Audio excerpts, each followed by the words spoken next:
time check for today's video.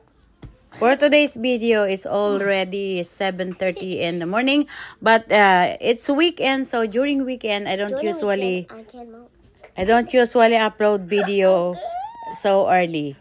I get up very late, so now it's time to upload video before I do anything else. And ang kulit ni Mila, just color ko, nakirinig nyo lang ang background ko, napakakulit. At pagkatapos ko mag-upload ng video, ayun, pumunta ng kusina, nag-check kung ano ang pwedeng ilabas.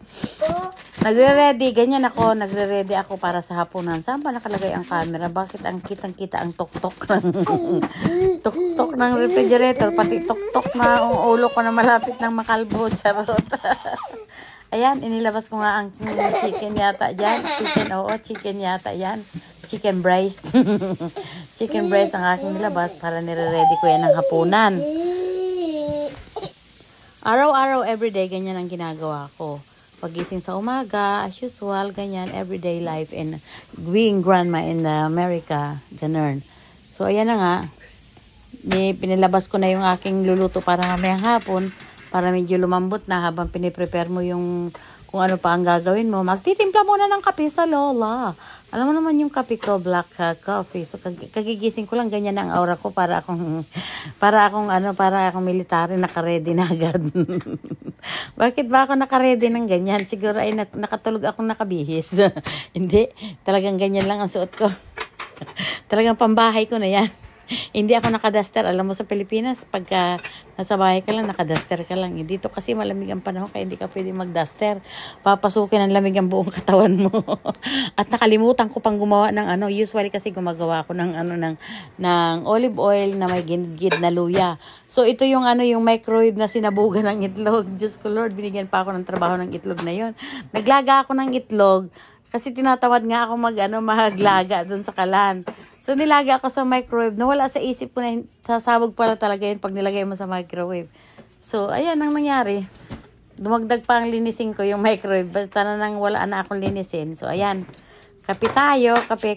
Ayusin ang mga utensils na mga tuyo-tuyo na ilagay na sa mga lalagyan. Ganyan ang mga ginagawa. Salpak lang dito, salpak doon. So, kailangan ko kumuha ng kape. O, hinahanap po yata dito ang bigas. Parang nakalimutan ko na, ang tagal ko na kasing na-record ito eh. Tapos sabi ko, i-voice over ko na lang. Ayun, ang aking bigas, pag mibili kami ng bigas, ganyan.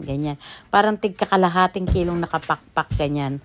Nakapakpak. Tapos magsasayang ako habang nagkakape, magsasalang na ako ng sinain yan. Para din naman, siyempre, pagdating ng alas 11, time for me to eat my first meal.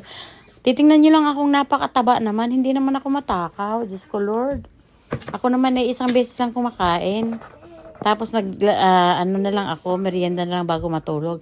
So ito nilabas ko itong Jiffy corn flour at saka yung mais na yan. Kasi magluluto ako ng cornbread. Yan. Kasi imamatch ko dun sa kung anong hapunan namin mamayang gabi. So yan, cornbread, corn flour, may mais, may sour cream at saka may butter. Yan lang ang paghahalo-haluin mo lang yan lahat. Lagyan mo ng isang itlog. Tapos lagyan mo ng cheese. Tapos yan na. Ayan, tingnan mo ang ginawa ko dyan. Sumabog yan. Sumabog talaga ang egg dyan. Sumabog. Diyos ko, ang takot ko. Muntik na akong tumalon. Buti na lang at hirap akong lumakad. Siyempre, pag hirap ka lumakad, hindi ka makakatalon. So, narinig ko ang mailman. So, medyo lumilate ng kaunti. Siguro mga 9:30 ito ng umaga o mag-10 o'clock na. Ayan, may package yung aking manugang. Ayan, as usual. Yan. Ang ganda ng panahon sa labas. Medyo mainit lang ng konti. Pero, clear. The sky is clear. So, ayan. Pagkatapos kong kumuha ng mail at saka magkape, naka-apron na ako niyan. Pero habang hindi pa oras, tupi. Yan ang pinakamahirap na gawain. Tupi. So, ayan na nga. Nagtunaw na yung pecho. Yan ay pecho sa Tagalog. Chicken breast sa English. Chicken breast sa English. So, yan ay hiwa-hiwain ko yan para strips. Tapos, gagawin kong chicken pahita yan. Tapos, yung another chicken naman. Yung another chicken kasi, yun yung parang malambot na part ng chicken breast. Kumbaga sa baboy, may lomo. Sa chicken naman may lomo. Pero ito mismo, chicken breast yan yung gagawin kong pahita. So, tinimplahan ko na yan na parang pahita recipe. Tapos ilalagay ko yan sa ref kasi para mamayang gabi din yan. Sa mga matatanda naman yan. So, yan. Nagutom na si Lola kasi alas 11 na pala. Pagtingin ko alas 11 na, hindi pa ako nag-request na. So, yan. Yung leftover na sinangag at saka meron akong tirang tuna, burger, at saka itlog. Yan ang aking yan ang aking tanghalian, first meal. Yan. Nasa bauna na kasi nilagay ko na yan kagabi sa isang araw sa press na nakabauna na. So, ininit ko na lang. So, ayun na.